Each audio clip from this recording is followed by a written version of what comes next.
দর্শক এবারে সবজি বাজারের খবর জানবো। পঞ্চগড় থেকে যুক্ত হচ্ছেন সহকর্মী হোসেন রায়হান। হোসেন। সারিকা, শুভকামনা আপনাকে। আপনি জানেন যে বাংলাদেশের সর্বোত্তর জেলা পঞ্চগড়, এই অঞ্চলটি হচ্ছে শীত সহিষ্ণু এলাকা।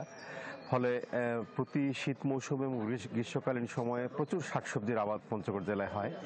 এবারও তার ব্যত্যয় ঘটেনি, অর্থাৎ সবজির আবাদ হয়েছে, কিন্তু গ্রীষ্মকালীন সবজি এখানে অনেক দেরিতে আসার কারণে স্থানীয় বাজারে এখন কিন্তু গ্রীষ্মকালীন সবজি আসছে দেশের বিভিন্ন অঞ্চল থেকে, অর্থাৎ যশোর, খুলনা এই অঞ্চল থেকে কিন্তু সবজি পঞ্চগড়ে আসছে। বিশেষ করে গ্রীষ্মকালীন যে সবজিটি, সেটির মধ্যে রয়েছে ঢেঁড়স, পটল এবং সজনা, যেটির বাজার মূল্য অনেক বেশি।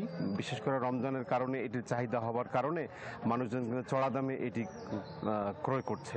পাশাপাশি স্থানীয় বাজারে অর্থাৎ শীতকালীন সময়ে যে সবজিটা হয় তার মধ্যে পাতাকপি, ফুলকপি, আলু এটা কিন্তু এখন পঞ্চগড়ে অ্যাভেলেবেল এবং টমেটো এখানে অ্যাভেলেবেল। পাশাপাশি শশা, সেটিও পঞ্চগড় বাজারে প্রচুর আছে। এটি কিন্তু দাম একেবারে কম।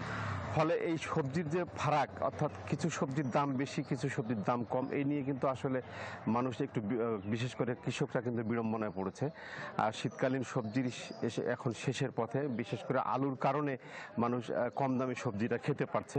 আর যেসব সবজি গ্রীষ্মকালে হয় সেসব সবজির কিন্তু চড়া দাম। ফলে মানুষ কিন্তু এটি সাধারণ মানুষের ক্রয় ক্ষমতার বাইরে।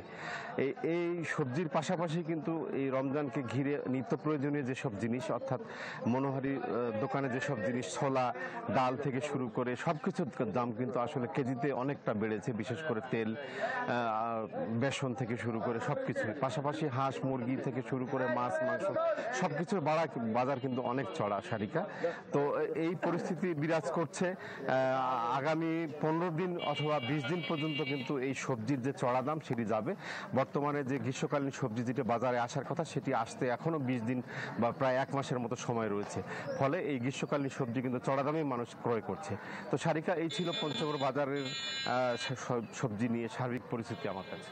হোসেন রায়হান, ধন্যবাদ আপনাকে। দর্শক, পঞ্চগড় থেকে সবজি বাজারের খবর জানছিলাম। উৎসবে খুশি হবে নগদে বেশি, কারণ ঘন্টায় ঘন্টায় আছে গিফট জেতার সুযোগ।